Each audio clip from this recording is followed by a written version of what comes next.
In this video, we're going to talk about color palettes. My favorite website for color inspiration is designseeds.com, and I just love it because multiple times a day they post beautiful color palettes that you can just kind of scroll through and see what catches your eye. So for example, if I wanted to choose this color palette and I wanted to pin it to the board that I'm making, my mood board, I can just click this pin it button right here and go ahead and pin it to that board. Now, the thing about color palettes is that sometimes it's hard to choose a color palette and you might need to actually pull things from your pin. But for the purposes of this course, we're kind of going to go with a pre-made color palette by Design Seeds. And we're not even actually probably going to use every single color in the color palette. We might just use a few. So for example, back on the mood board that I'm making, you can see I've got like a couple different color palettes here. Now this one doesn't match, so I'm going to go ahead and remove it. I do like this color palette, but it doesn't fit with the brand that I'm making.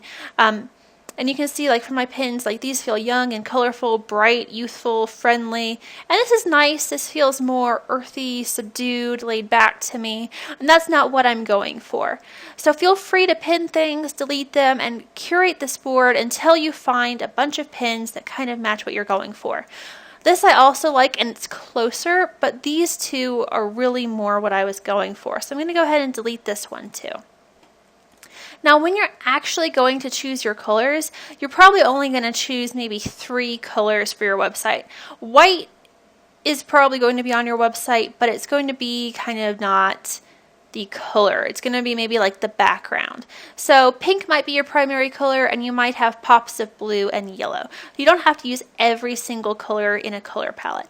Now, if you feel creative, you can go ahead and make your own color palette from the pins that you've made. So you might go ahead and pull some of these into Photoshop or GIMP or whatever image program you're using.